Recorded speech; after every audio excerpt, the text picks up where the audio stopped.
Ever since I was a kid, I dreamt of being a fighter pilot. I used to watch jets take off. And I'll tell you what, there's nothing like being a 30-year-old guy at the start of a runway with a full tank of gas in an F-16, and you take your left hand and you put it on that throttle.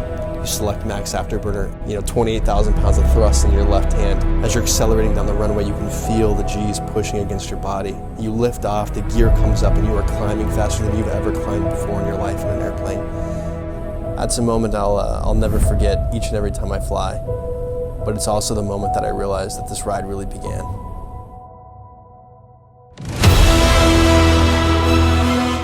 We're going to get into the story of how this all occurred, what left me out of the Air Force with no job, what put me into Las Vegas working as a sleight of hand magician, and then what brought me back to the cockpit of an F-16. And we're going to talk about some really important things that I think you can implement today, tomorrow, and the rest of your life.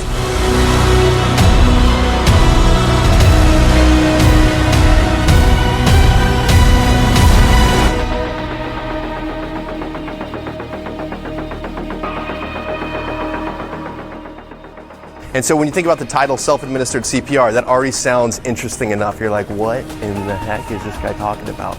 You can't do that to yourself because you're already dead. False, you can. I'll prove it to you.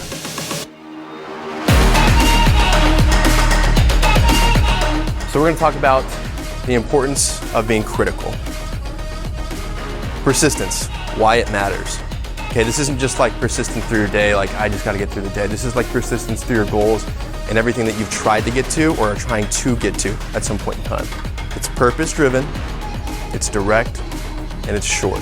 You need somebody to get the message that you're trying to get across. We don't have time to sit here and talk about it. I don't have time here to sit and describe to you what's going on, because you should know right now, hey, this is a bad situation developing. You should already know how to deal with this situation, and I should only have to tell you a few words to make this safe for everybody. A very encouraging, very engaging speaker that when you leave makes you want to become a better person. I applied to the Washington, D.C. Air National Guard. And on my application it shows that I've been kicked out of the Air Force. It shows that I'm medically disqualified from serving in the military. Oh, and also I'm a magician. But boy, would I really like to fly for your unit. There is no reason that these guys should ever invite me out at this point in time. But I've got to give them that reason, right? We have an audience group that's very quiet and reserved, and so to get them out of their shell is probably a struggle for most speakers, and he did that right off the bat. That's a bizarre path that he went through. A lot of challenges, losing his father at a very young age, and then moving forward from there.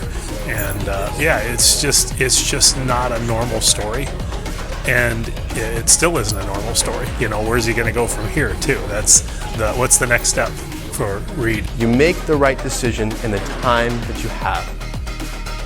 It might not be your favorite decision, but it's a decision. So if you're going to be persistent, stick with what you say you're going to do. When you leave today, when you go home, whatever you do, just be critical about your decisions. Be persistent in what you do, and rally your team. Once you rally your team, it's a game changer. Everything's going to change for you. Thank you, guys.